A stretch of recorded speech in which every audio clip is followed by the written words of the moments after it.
NSA ऐसे ही नहीं लग जाता किसी पर। ये कुछ नहीं, सिर्फ एक प्लांटेड डीप स्टेट एजेंट है। जब आप किसी व्यक्ति को लेजिटिमेट तरीके से नहीं झुका सकते तो आप उसको फेक न्यूज फैलाकर झुकाते हो। ऐसी बहुत सी रील मार्केट में चल रही हैं, बट एक रील मैंने देखी। तो मैंने जब चैट जीपीटी से पूछा कि चैट जीपीटी अगर कोई इंसान 17 दिन तक कुछ भी नहीं खाएगा तो वो कैसा दिखेगा, प्लीज मुझे बताओ, तो उसने मुझे ये फोटो दिखाई। मैं चैट जीपीटी जैसी घटिया चीज़ें यूज़ नहीं करता। मैंने जेमिनी से पूछा कि भाई किसी इंसान ने 18 दिन तक नहीं खाया तो वो कैसा दिखेगा, तो उसने मुझे ये फोटो दिखाई। 18 दिन से वो इंसान भूख हड़ताल कर रहा है और आप जैसे लोग आकर चैट जीपीटी की फोटोज दिखा रहे हैं। आपने कभी एक दिन का भी हंगर स्ट्राइक किया है?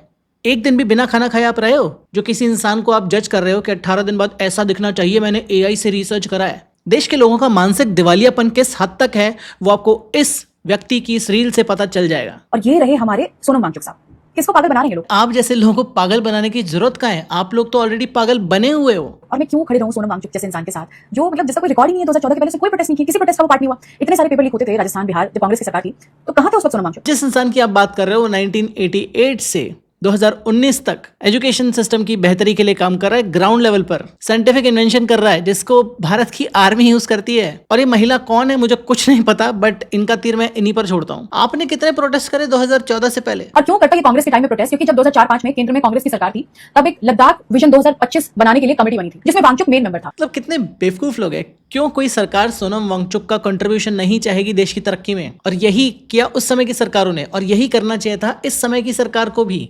पढ़े लिखे समझदार इनोवेटर साइंटिस्ट की मदद आप नहीं लोगे तो किसकी मदद लोगे? और तब ये भाई साहब टूरिज्म भी चाहते थे लद्दाख में, इंफ्रास्ट्रक्चर भी चाहते थे, डेवलपमेंट भी चाहते थे, इंडस्ट्रीज भी चाहते थे। लेकिन अब जब भारत सरकार ऑल वेदर रोड्स बना रही है, बॉर्डर सिक्योरिटी को मजबूत कर रही है, इंफ्रास्ट्रक्चर बनाने की कोशिश कर रही है, तो भाई साहब को दिक्कत है। और बीजेपी ये सब कर नहीं रही है। वहां पर भी सोनम वांगचुक ने बहुत संघर्ष किया है लद्दाख के लोगों के लिए, बहुत सारी मांगे मनवाई हैं, तब जाकर अब बीजेपी मानी है कि हाँ वहां पर कुछ करना चाहिए। वरना इस सरकार तो आपको पता ही है कितनी ज्यादा सजग है, कितना सुनती है लोगों की। पाकिस्तान के साथ ऐसे तो इंडिया की दुश्मनी चल रही है, लेकिन डॉन मीडिया के इवेंट में, सो कॉल्ड क्लाइमेट इवेंट में सोनम वांगचुक को बुला लिया जाता है और ये चले भी जाते हैं पाकिस्तान। मोदी जी 2015 में पाकिस्तान गए थे बुलावे पर, तो क्या वो भी एंटी नेशनल हो गए? लद्दाख के डीजीपी और सुरक्षा एजेंसीज ने इनकी फॉरेन विजिट, इनके लिंक्स, इनकी फंडिंग्स पर सवाल उठाए हैं। एनएसए ऐसे ही नहीं लग जाता किसी पर। एनएसए लगाकर डिटेन कर लिया गया था, किसी इंसान को धर लिया गया था और उसके बाद 170 दिन तक रखा गया था बिना किसी सबूत के, बिना किसी ट्रायल के। और जब 170 दिन के बाद ट्रायल की बारी आई तो सरकार ने अपने पांव खींच लिए, हाथ खींच लिए कि नहीं नहीं हो गया चलो चलो, क्योंकि उनकी पोल खुल जाती है उस समय पर। ये कुछ नहीं, सिर्फ एक प्लांटेड डीप स्टेट एजेंट है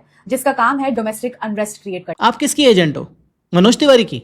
देश की जनता इनको पहचान चुकी है। थोड़ा इसमें कंफ्यूज हो रहा हूं मैं शायद।